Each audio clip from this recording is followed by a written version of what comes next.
भगवान श्री कृष्ण कहते हैं, मनुष्य अपने विश्वास से निर्मित होता है।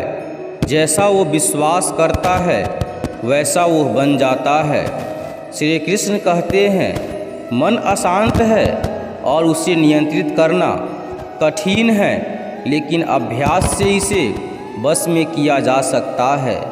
श्री कृष्ण कहते हैं, हर व्यक्ति का विश्वास उसकी प्रकृति के अनुसार होता है। श्री कृष्ण भगवान कहते हैं, प्रबुद्ध व्यक्ति सिवाय ईश्वर के किसी और पर निर्भर नहीं करता। भगवान श्री कृष्ण कहते हैं, मनुष्य अपने विश्वास से निर्मित होता है। जैसा वो विश्वास करता है वैसा वह बन जाता है। श्री कृष्ण कहते हैं, मन अशांत है और उसे नियंत्रित करना कठिन है, लेकिन अभ्यास से इसे वश में किया जा सकता है। श्री कृष्ण कहते हैं, हर व्यक्ति का विश्वास उसकी प्रकृति के अनुसार होता है। श्री कृष्ण कहते हैं, प्रबुद्ध व्यक्ति सिवाय ईश्वर के किसी और पर निर्भर नहीं करता।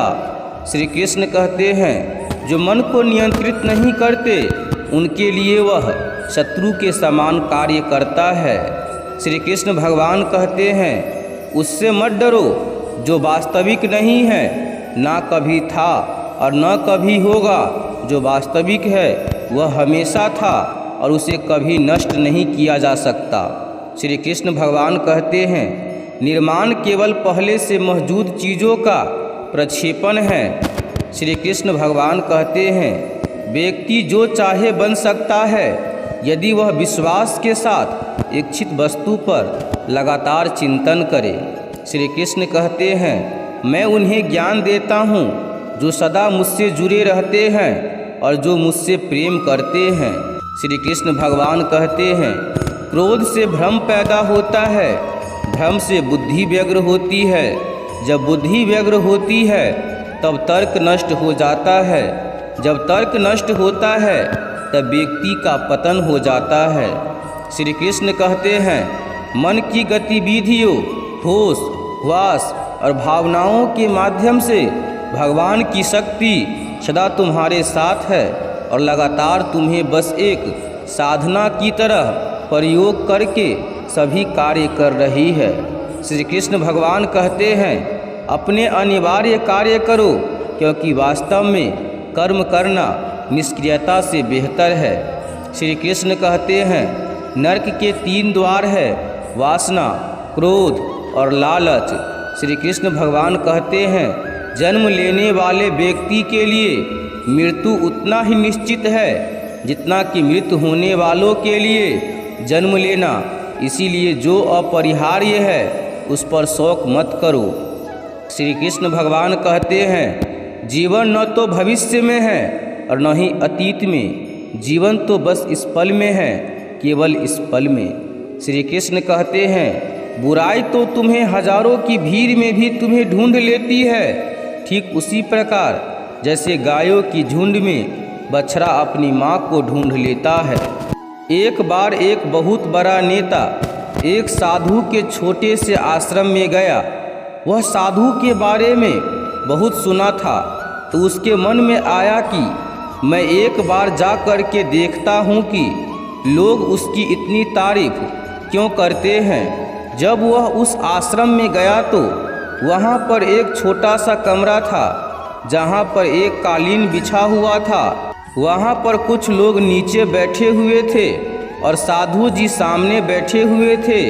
कुछ सवाल जवाब चल रहा था। वह नेता उस आश्रम में आया और उस नेता के साथ में 4-5 बॉडीगार्ड भी थे और उसकी यह आदत थी कि जहाँ पर भी वह जाता था लोग अपनी जगह से खड़े हो जाते थे और उसकी तरफ देखते थे, हाथ जोड़ते थे और सर झुकाते थे।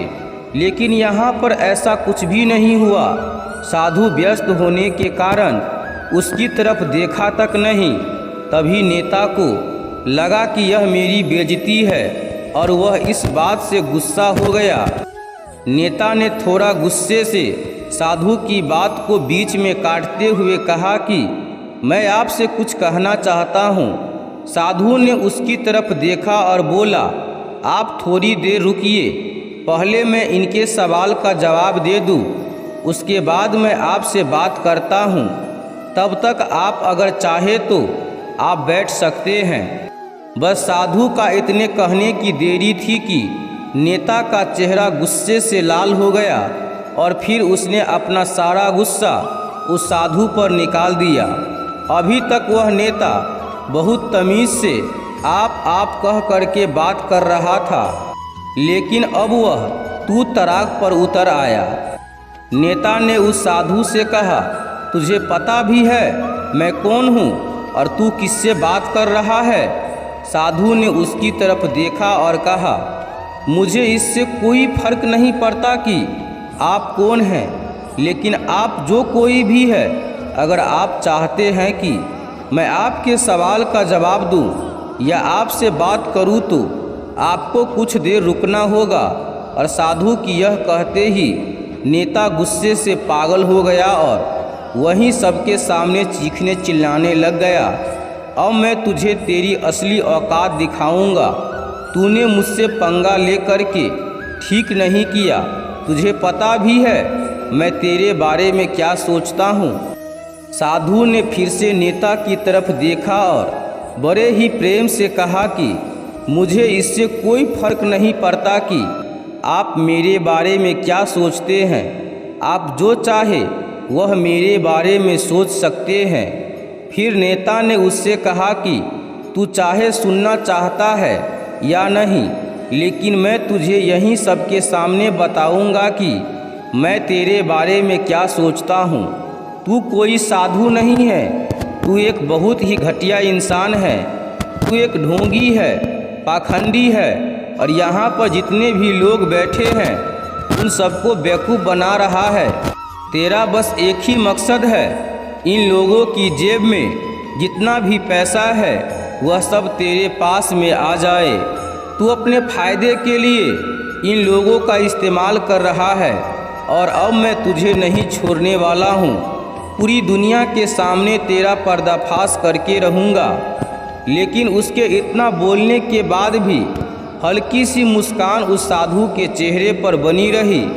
यह देखकर वह और भी तिलमिला गया और उसने कहा, अब बहुत हो गया, अब मैं यहाँ 1 मिनट भी नहीं रुकने वाला। लेकिन अभी भी तेरे पास मौका है। अगर मुझसे माफ़ी मांगनी है या मुझसे कुछ कहना है तो कह सकते हो। इतना सब होने के बाद भी साधु के चेहरे पर एक मुस्कान थी और वह बिल्कुल शांत था। और फिर उन्होंने अपनी आंखें बंद करी और फिर साधु ने अपनी आंखें खोली, हाथ जोड़े और कहा कि मुझे आपसे कोई गिला शिकवा नहीं है।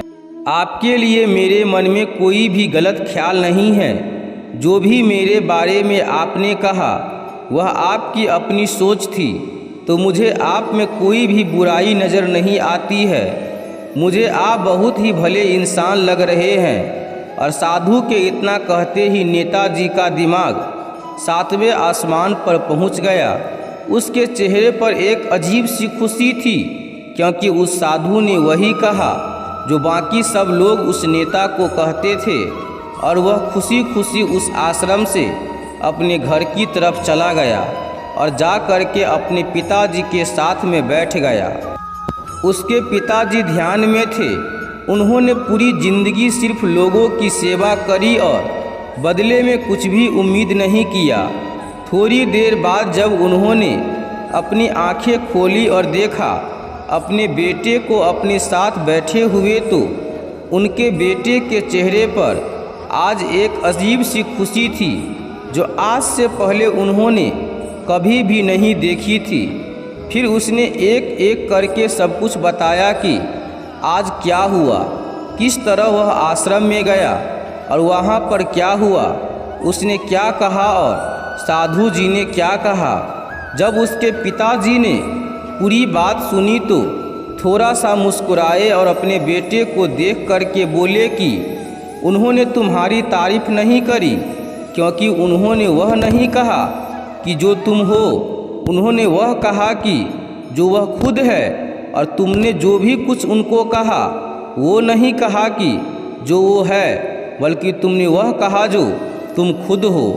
यही बात वेदों में भी कही गई है, यथा दृष्टि यथा सृष्टि। यह दुनिया तुम्हें वैसी नहीं दिखती जैसी यह दुनिया है। यह दुनिया वैसी दिखती है जैसे तुम खुद हो। जिसकी नज़र जैसी है उसके लिए यह दुनिया वैसी ही है। तो अगर तुम अपनी दुनिया को बदलना चाहते हो तो उसका सिर्फ एक तरीका है, अपनी नज़र को बदलो। दोस्तों, ये वीडियो यहीं पर समाप्त होती है। हम उम्मीद करते हैं कि इस वीडियो से आप बहुत कुछ सीखे होंगे। तो दोस्तों, इस वीडियो में बस इतना ही। मिलते हैं किसी दूसरे वीडियो में। तब तक के लिए आप अपना ख्याल रखिएगा। धन्यवाद। जय श्री कृष्णा।